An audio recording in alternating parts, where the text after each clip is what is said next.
gente! Vamos dar continuidade ao nosso conteúdo do Reino Plantae.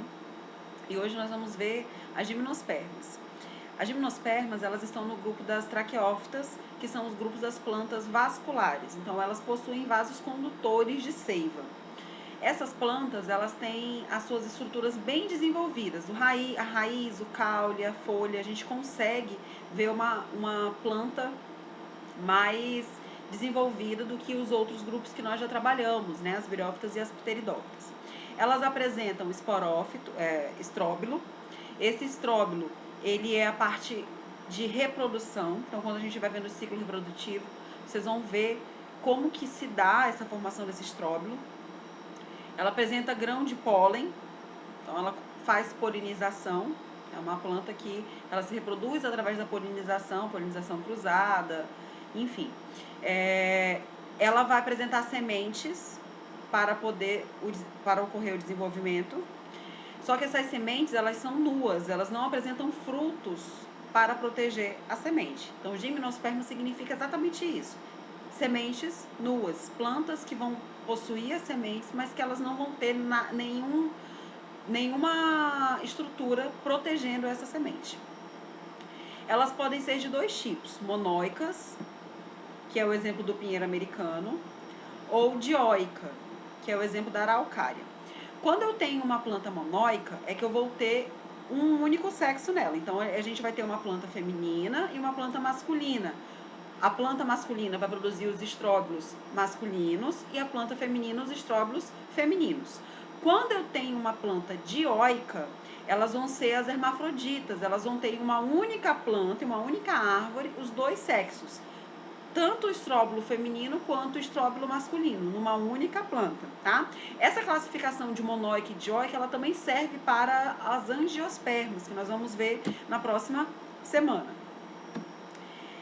Essa planta, ela se desenvolve muito bem em ambientes frios a úmido, né? Então, ela tornou-se cada vez mais frequente nesses ambientes, mas elas também podem ser encontradas em ambientes mais secos, ambientes mais tropicais.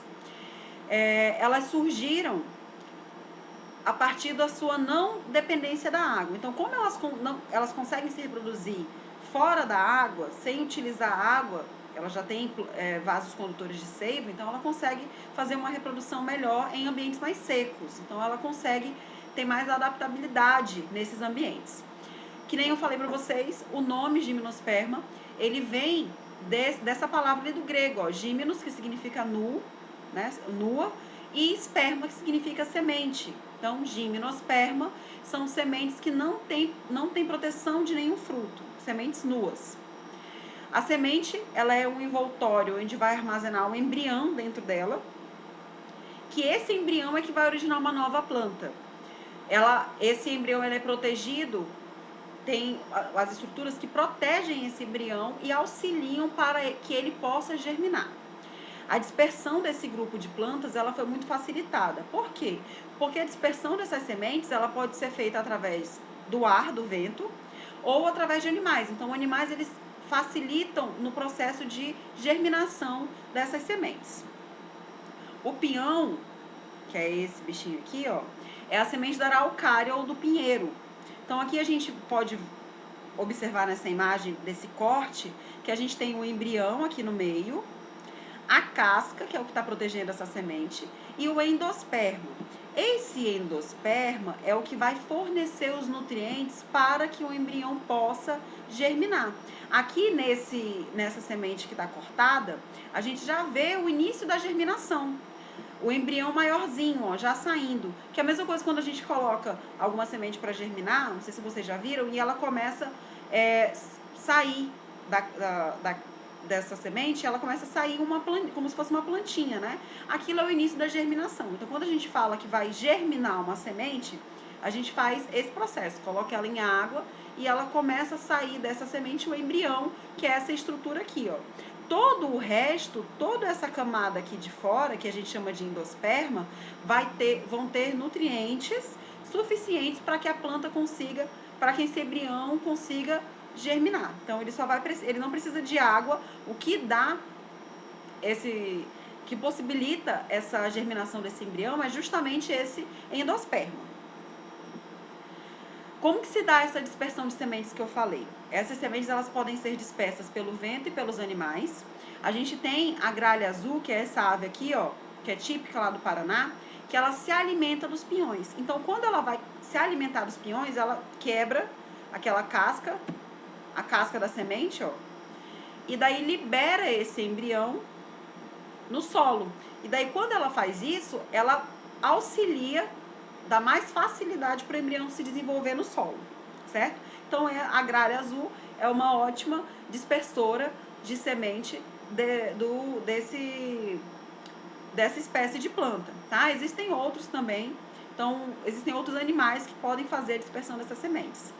Inclusive, aqueles que se alimentam do pólen, né? Então, eles se alimentam do pólen nas angiospermas, nós vamos ver, se alimentam do pólen da flor, e eles levam de flor em flor aquele pólen, facilitando assim a fecundação daquela espécie de planta.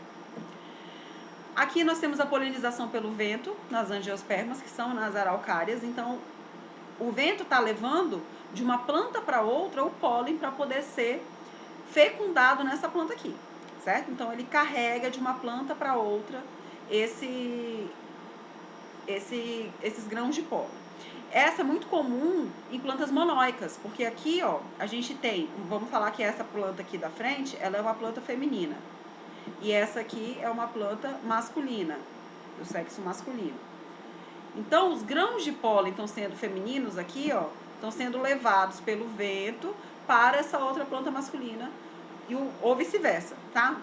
É o masculino que vai fecundar o feminino, ok? Que nem nós vamos ver daqui a pouquinho. Os habitats. Então, a gente tem ambientes mais frios e secos que tem mais facilidade para poder essas plantas, essas gimnospermas, formarem florestas, né? Formarem regiões de floresta. O modo de obtenção de alimentos. Como que essa planta é nutrida? Ela absorve a água e os nutrientes através das raízes e leva para as diversas partes da planta através dos seus vasos condutores, né? Então, elas são plantas vasculares, que esses vasos condutores vão auxiliar nessa transferência de seiva e de água para toda a planta. Como que a gente sabe a idade de uma planta? Existem os anéis de crescimento. Então, aqui, ó, é um corte, tá? O tronco da planta assim é um corte horizontal nesse tronco. A gente pode observar anéis. Então, quanto mais anéis aquela planta tiver, aquele tronco tiver, mais anos tem a idade. Então, cada anelzinho desse corresponde a 1 ano da planta. Tá aqui, ó. Cada anel costuma se formar, cada ano costuma se formar 2 anéis. Um claro e um mais escuro. Então, a cada ano vão se formando esses anéis nas plantas. Uma dessas estimativas, com base no caule de um pinheiro, chegou à contagem de mais de 4.500 anos. Então, a idade é tipo a idade média dessas plantas. E isso a gente pode determinar o porte da planta, né? Tanto a idade quanto o porte. Elas são plantas bem altas, elas podem chegar até 100 metros de altura. Então, elas são plantas de grande porte. O ciclo de vida. Então, esse aqui é o cone. Esse cone é o mesmo que os estróbilos que eu falei lá no primeiro slide para vocês. A gente tem cone feminino e cone masculino, ou estróbilo feminino e estróbilo masculino. Cada semente, cada partezinha dessa aqui, deixa eu ver se eu consigo dar um zoom para vocês. Cada partezinha dessa aqui, ó, ela corresponde a uma semente. Tá? Então, um estróbilo, um cone, é formado por várias sementes, vários pinhões, né? Então, eles vão se juntar e vão formar esse estróbilo, que é o cone. Então, é dividido em masculino e feminino.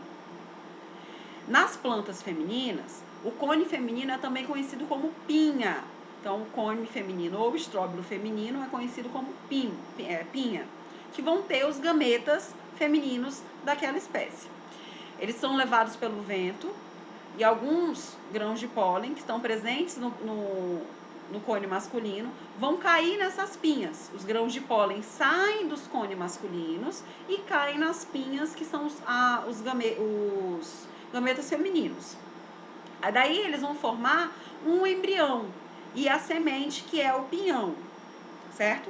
Essa semente, quando ela entra em contato com o solo fértil, então quando ela cai no solo, se ela tiver todas as condições adequadas, ela vai conseguir se germinar. Lembra que dentro da semente a gente tem um embrião que vai fazer que vai se germinar e vai formar um novo indivíduo adulto, né? Vai crescer e vai formar uma nova planta, uma nova araucária. E daí ela pode ser ou feminina ou masculina.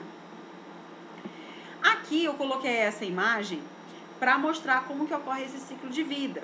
Mas eu vou deixar aqui um vídeo para vocês entenderem melhor. Um vídeo que vai ter algumas animações. Vocês vão conseguir visualizar melhor isso que eu acabei de falar sobre o ciclo de vida das gimnospermas, certo?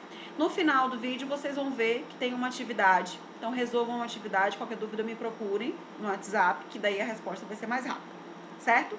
Bons estudos, galerinha. Até a próxima aula.